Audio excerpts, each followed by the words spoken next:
ज्ञान ही व्यक्तित्व का आधार है।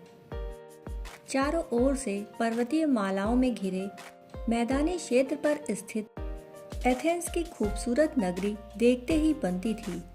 रहन सहन की दृष्टि से वहां स्थित पर्वतों पर असमय घटते बढ़ते तापमान के परिणाम स्वरूप उस ओर से मैदानों की तरफ बढ़ती बहती हवाएं इलाके को गर्म कर आम जनजीवन में समस्या का कारण बनती थी।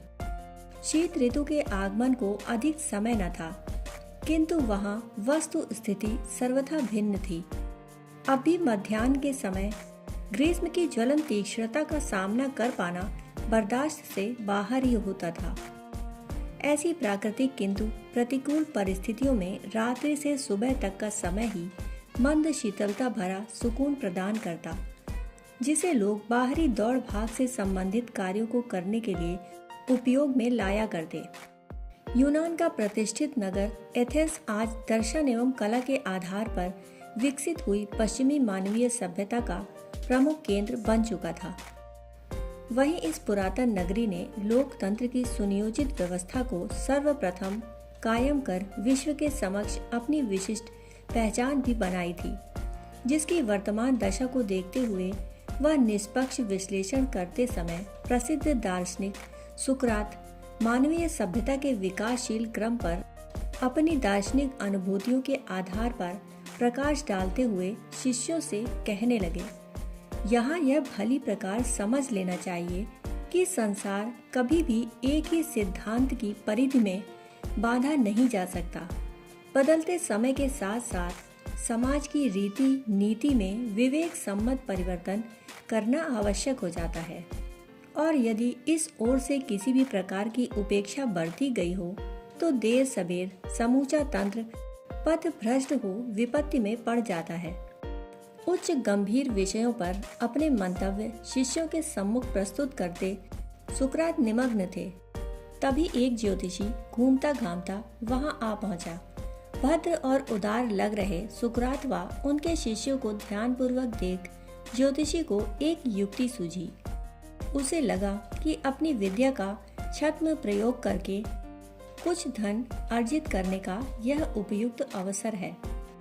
वह सुकरात के समक्ष ज्योतिष विद्या के प्रकांड विद्वान होने का दावा करते हुए कहने लगा, मैं अपनी ज्योतिष विद्या के कुशल ज्ञान के आधार पर तुम्हारी आकृति को देखकर बहुत कुछ समझ पा रहा हूँ।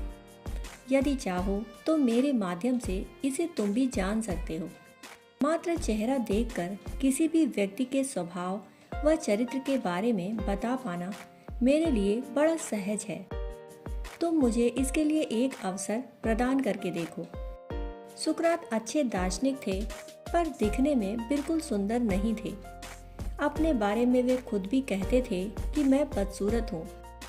ज्योतिषी के दावे को समर्थन देते हुए सुकरात अपने शिष्यों को देख मुस्कुराए व उन्हें कहने लगे, तुम सभी आज पहले इनसे मेरी आकृति का सत्य सुन लो।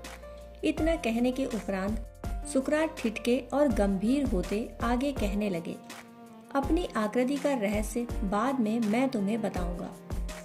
सुकरात ने ज्योतिषी की ओर देखा व सिर हिलाकर अनुमति देते हुए अपनी विद्या का परीक्षण आरंभ करने का इशारा किया।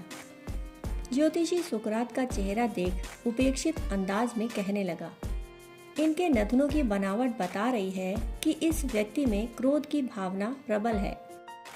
इनके माथे और सिर की आकृति के कारण यह निश्चित रूप से लालची होंगे।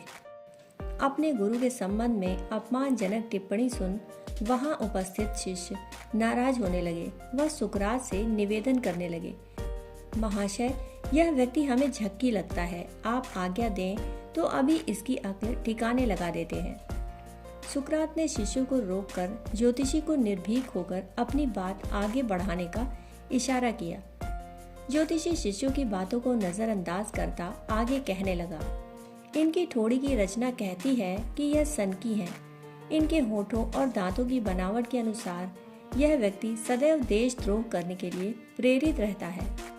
इस घटना के साक्षी शिष्य सब कुछ देख यह समझ नहीं पा रहे थे कि आखिर क्यों गुरुदेव इस दुष्ट को अपनी अवज्ञा का अवसर प्रदान किए जा रहे हैं।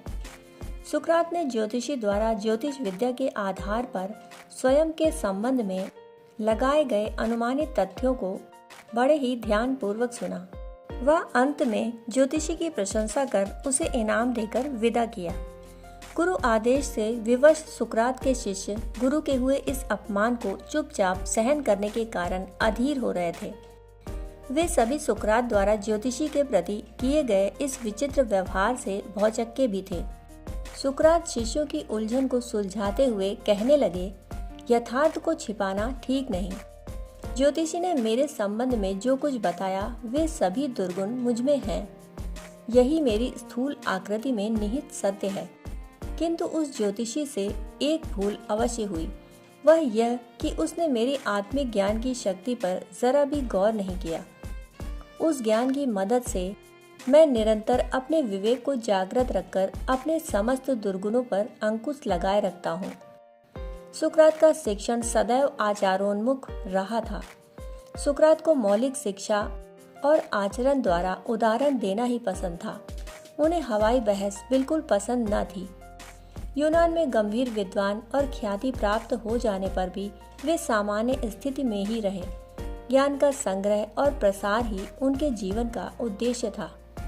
उस दिन इस घटना के साक्षी शिष्यों ने सुकरात के यथार्थ आचरण से निश्चित मौलिक ज्ञान को पाया।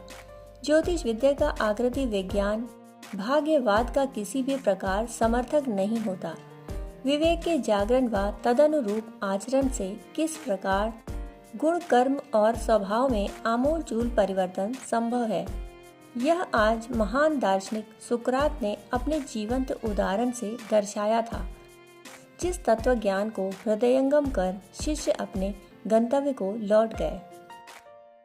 दोस्तों, कहानी सुनने के लिए आप सभी का बहुत बहुत आभार। फिर मिलते हैं ऐसी ही कहानी के साथ। तब तक के लिए धन्यवाद।